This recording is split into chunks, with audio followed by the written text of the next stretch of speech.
Hi అండి, అందరికీ నమస్కారం. Welcome to my YouTube channel. ఈ వీడియోలో ప్రభుత్వ ఉద్యోగులపై ముప్పెట దాడి, ప్రతిపక్షాల దాడి అండి. సో ఆ వివరాలు ఏంటో ఈ వీడియోలో తెలుసుకుందాం. వీడియో అయితే ఎక్కడ కానీ స్కిప్ చేయకుండా అండ్ వరకు చూసినట్టయితే ఇన్ఫర్మేషన్ పూర్తిగా అర్థమవుతుంది. అలాగే వీడియో నచ్చినట్టయితే ఒక లైక్ చేయండి. ఇంకా సబ్స్క్రైబ్ అవ్వనట్లయితే మన ఛానల్ వెంటనే సబ్స్క్రైబ్ చేసుకోవడం ద్వారా నేను చేసే లేటెస్ట్ అప్డేట్ న్యూస్ ప్రతి ఒక్కటి కూడా ముందుగా మీరే పొందగలుగుతారు.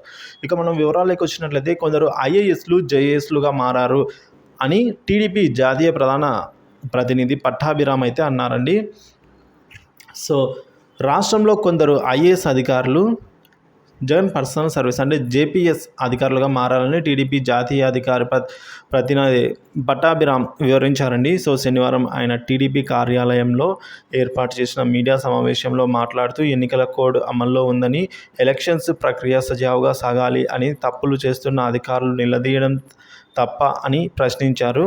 కొందరు ఐఏఎస్ అధికారులు తమ ప్రజలకు వ్యవస్థలకు నమ్మకం సన్నగిల్లేలా వ్యవహరిస్తున్నారని దుయ్యబట్టారు. ఇంకోవైపు నందిగామ ఎమ్మెల్యే ఆయన సోదరుడు ప్రశ్నించిన వారిని అందరినీ చంపడము ప్రయత్నం చేశారని ఆరోపించారు. అలాగే పోలీసులు అధికార పార్టీకి అనుకూలంగా వ్యవహరిస్తున్నారు అని అన్నారు. ఇక దెబ్బతిన్న వారిపై అక్రమ కేసులు పెట్టడమే కాకుండా దాడి చేసిన వారిని బెయిల్స్ ఇప్పించి పంపించడం అత్యంత దారుణమని అయితే అన్నారు.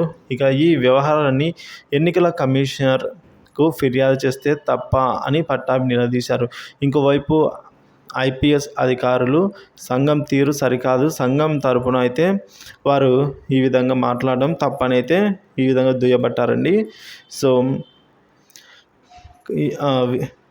ఇంకోవైపు ఐఏఎస్ అధికారుల సంఘం తీరు సరికాదని సంఘం తరపున విజయవాడ సిపి క్రాంతి రానారు నోటీసులు పంపారని అన్నారు. సో నందిగామ ఘర్షణలో అంశంపై పోలీసుల కమిషనర్లు చర్యలు ఎందుకు తీసుకుని ఈ విధంగా అయితే ప్రశ్నించారు. సో మొత్తానికి ఈ ఉన్నత అధికారులు ఎవరైతే ఉన్నారో వీరంతా కూడా ప్రభుత్వానికి కొమ్ము కాస్తున్నారని అయితే తెలపడం జరిగింది.